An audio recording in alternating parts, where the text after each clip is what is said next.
Something major is unfolding in South America, and at the very heart of it is Brazil. When people think of Brazil, images of football, samba dancing, and the vast Amazon rainforest usually come to mind. But beyond the beaches and bustling cities, Brazil is quietly making bold, strategic moves.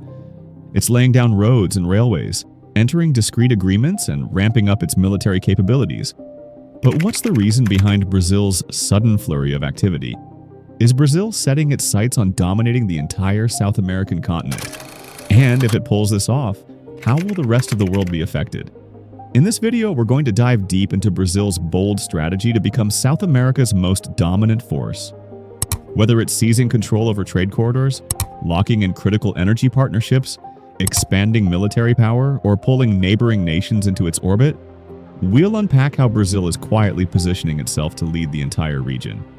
If you haven't yet, be sure to subscribe to the channel so you never miss any videos on geography and geopolitics.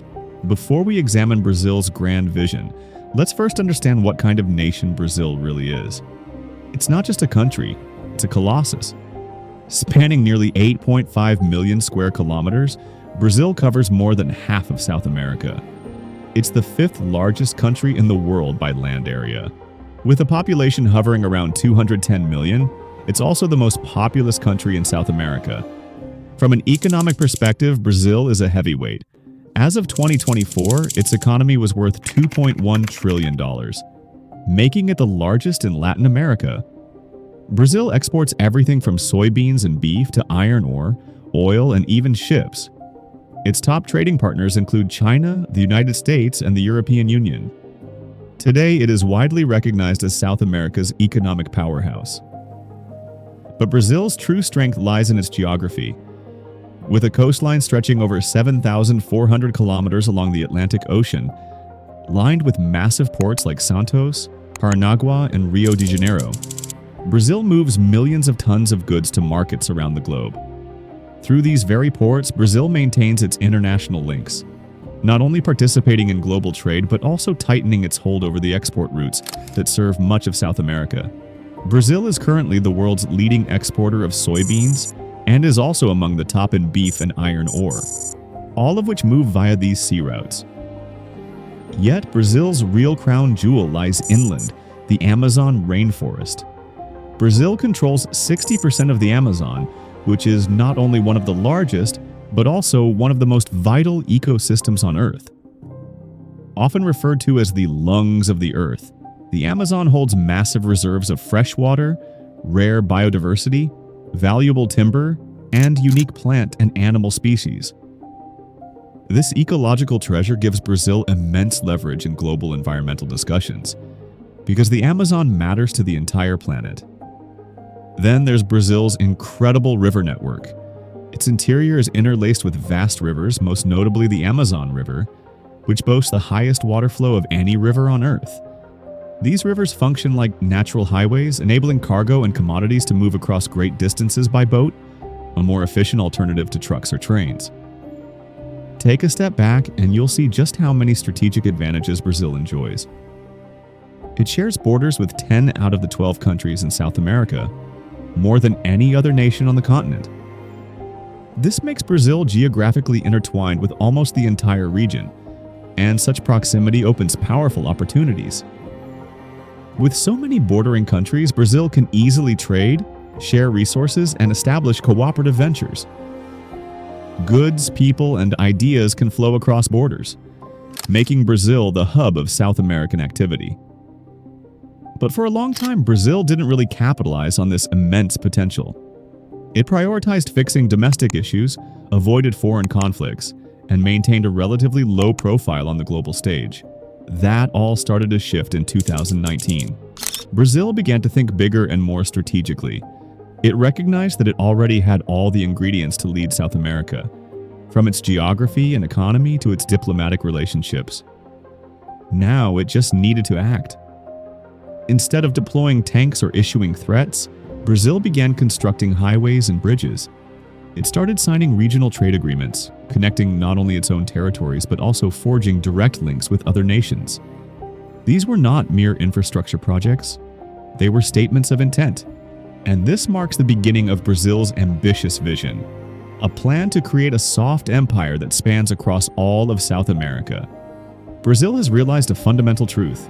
You cannot lead a continent unless you connect it first. This is why Brazil is now investing heavily in reshaping South America's transportation network, pouring money, manpower, and materials into this effort. At the center of this strategy is the Bioceanic Corridor, a game-changing infrastructure project that was first proposed in 2015. But it's not just a set of highways and railway tracks, and it's a strategic chess move. This corridor is a vast network of roads and rail lines stretching from Brazil's Atlantic coastline all the way to Peru's Pacific ports. In essence, it will link the Atlantic and Pacific Oceans by land, something never achieved at this scale in South America. Why does this matter so much? Because it gives Brazil unprecedented leverage. It will now control a new route for billions of dollars worth of trade between Asia and South America. Historically, this commerce moved through the Panama Canal.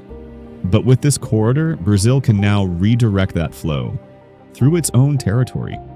And the implications go far beyond Brazil.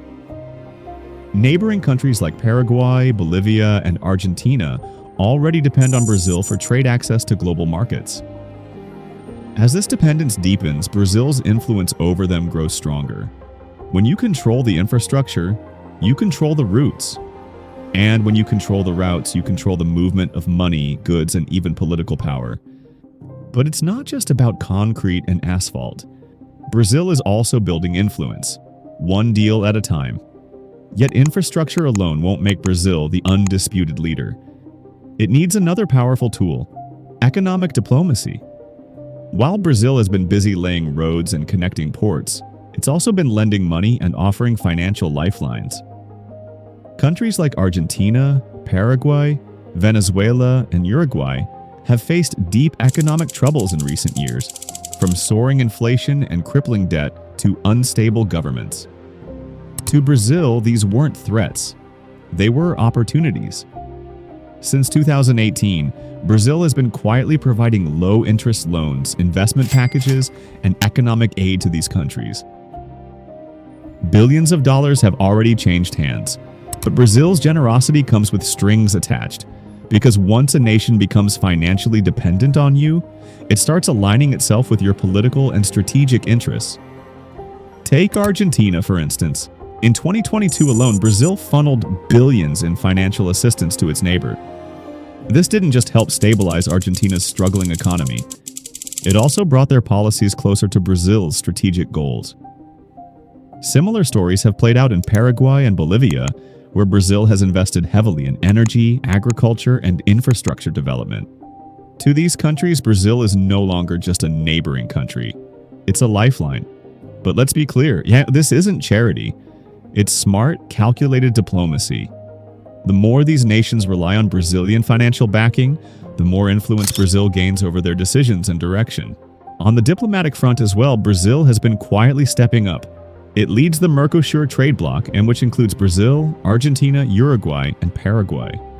Brazil sets the tone, drives the negotiations, and secures trade deals with major economies like the European Union and China.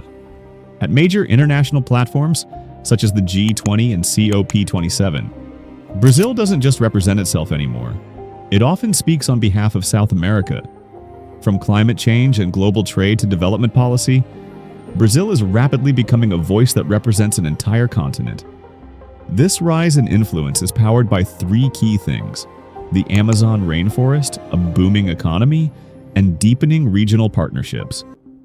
Brazil's strategy is clear: offer money to neighbors, act as their global spokesperson, and over time become their natural leader. It's not using force or coercion, it's simply becoming indispensable. And when you combine financial power, diplomatic leadership, and regional connectivity, you don't just gain friends, you start to control an entire region. Still, Brazil knows that influence, money, and diplomacy aren't enough. If it truly wants to secure its growing empire, it must also be able to protect it.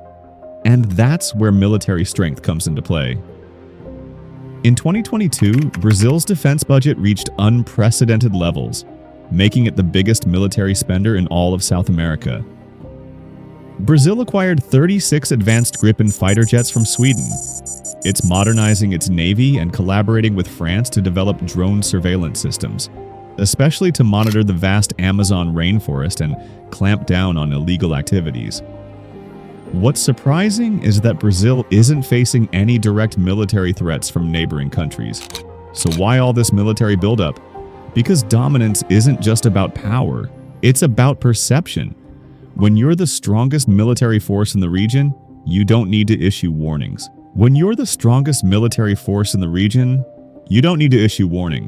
Your presence alone is enough to command respect.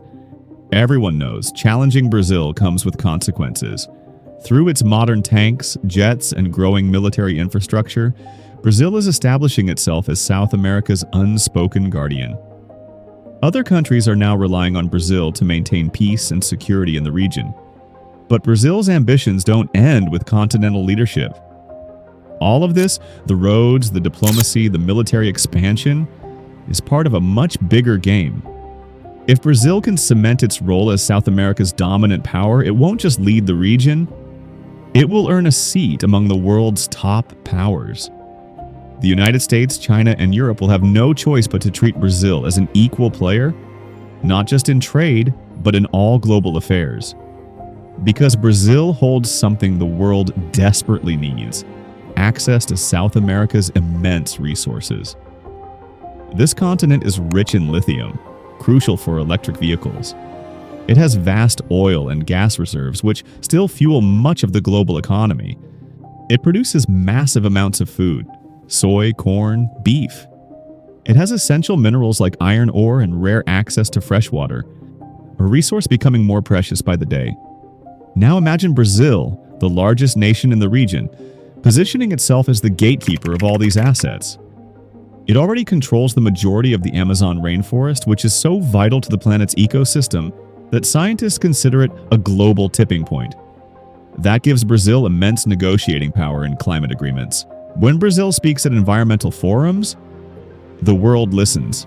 Because what happens in the Amazon doesn't stay in Brazil. It affects the entire planet. And Brazil's influence isn't just environmental. If it becomes the gateway between South America and the world, it will dictate trade flows, choose global partners, and shape regional alliances. It's already forging stronger ties with rising powers like India and China, both of which see enormous opportunity in Brazil's potential. Brazil is also a core member of the BRICS group, a coalition that seeks to challenge the Western-dominated global system and move away from dependence on the US dollar.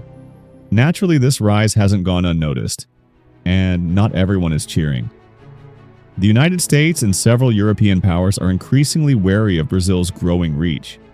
In short, if Brazil succeeds in its strategy to lead South America, it won't just transform this region. It will reshape global power dynamics. From trade deals to climate policies, everything could shift.